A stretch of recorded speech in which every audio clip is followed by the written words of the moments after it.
Hi friends, welcome to my channel Sheetal's kitchen Gujarati. આજે આપણે બનાવીશું કાચી કેરીના બે ઇન્સ્ટન્ટ અથાણા, એક ખાટું અથાણું અને એક ગળ્યું અથાણું. તો મિત્રો, જો મારી ચેનલ પર તમે નવા હો તો ચેનલને સબસ્ક્રાઇબ જરૂરથી કરજો અને રેસીપી વિડીયો એન્ડ સુધી જરૂરથી જોજો. કાચી કેરીના ખાટા અને ગળ્યા અથાણા બનાવવા માટે અહીંયા મેં આ રીતની કેરી લઈ લીધી છે. તો પહેલા આપણે ખાટું અથાણું બનાવીશું. કેરીને કટ કરી અને મેં આવી રીતે ઝીણી ઝીણી કટકી કરી લીધી છે. તો તમારે જો ટુકડા મોટા રાખવા હોય તો તમે રાખી શકો છો, પરંતુ અહીંયા મેં શાક જેટલા ઝીણા ઝીણા ટુકડા રાખ્યા છે.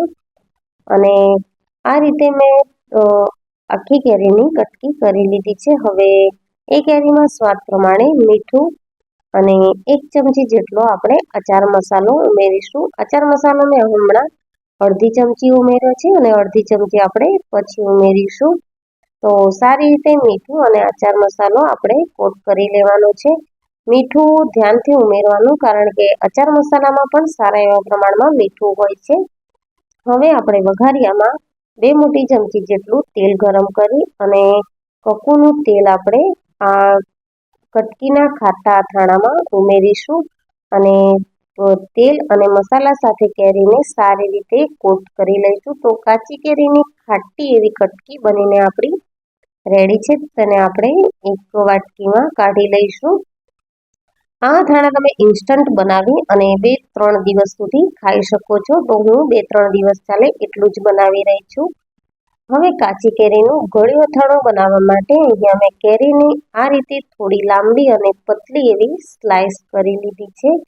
તો આમાં પણ આપણે કટ કરીએ તો ચાલે, પણ થોડું મેં અહીંયા ડિફરન્ટ એવી સ્લાઇસ કરી લીધી છે. તો આ રીતે આખી કેરીને મેં કટ કરી લીધી છે.